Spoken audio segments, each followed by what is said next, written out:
के साथ शो में शामिल हैं। पहले यूएस मार्केट्स का एक बार चेक ले लेते हैं, क्योंकि कल वहाँ बॉन्ड यील्ड हमने देखा जो रिकॉर्ड लेवल्स पर है, और जिस तरह से फिर से आपको एक रिस्क ऑफ और risk on sentiment different asset class में दिख रहा है।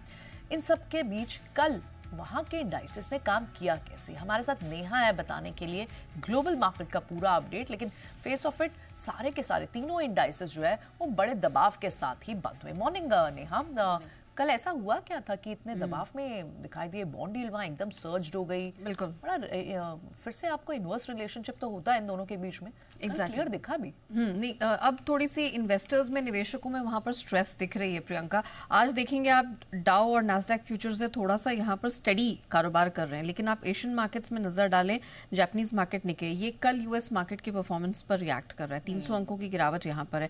कॉस्पी आप देखिए 1.25% गिरा है, क्योंकि कहीं ना कहीं अब इनकी यहाँ पर ट्रेड डील होनी है।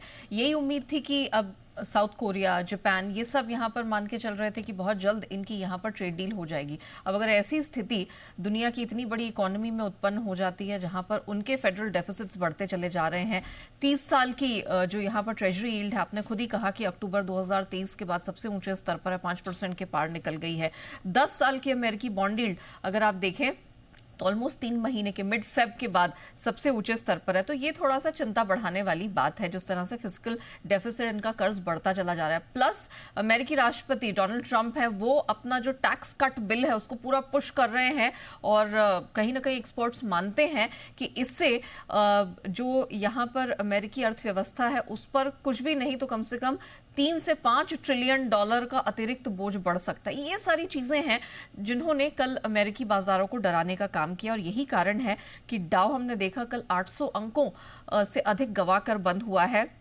नैस्डैक की बात करें वैसे तो 270 अंक बंद हुआ, लेकिन अगर दिन की ऊंचाई से देखें तो इसने 350-360 अंक गंवाए हैं। एसएनपी की भी बात करें, यहाँ पर भी दूसरे दिन हमने गिरावट ही देखी, और तीनों इंडिसेस अगर आप परसेंटेज वाइज देखें तो ऑलमोस्ट 1.5 से 2% नीचे बंद हुए हैं।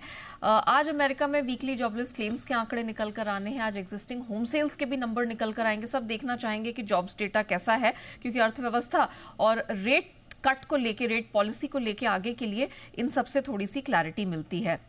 डॉलर इंडेक्स इस बीच तीसरे दिन लाल निशान में बंद हुआ है, 2 हफ्ते के लोस पर है, और बॉन्ड यील्ड्स का तो मैंने आपको जिक्र किया ही। हाँ, इस बीच हमने देखा है कि क्रिप्टो करेंसीज हैं उनमें मजबूती आई है, और बिटकॉइन $1,10,000 के करीब नए रिकॉर्ड हाई पर ट्रेड करता हुआ दिखाई दिया है।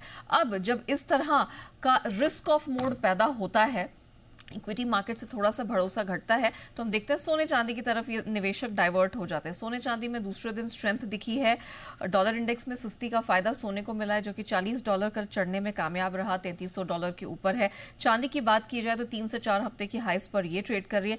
कच्चा तेल कमजोर है, क्योंकि यहाँ पर हमने देखा कि अमेरिका में दूसरे हफ्ते वीकली भंडार जो है कच्चे तेल का वो बढ़ता दिखा, और प्लस काफी लोग इस खबर से थोड़ा सा असंतुष्ट हैं, कॉन्फिडेंट नहीं है। जो खबरें निकल कर आ रही थी कि इजराइल ईरान की न्यूक्लियर साइट्स पर हमला करेगा, लोगों को लग रहा है कि ये क्या शायद एक प्लांटेड खबर हो सकती है।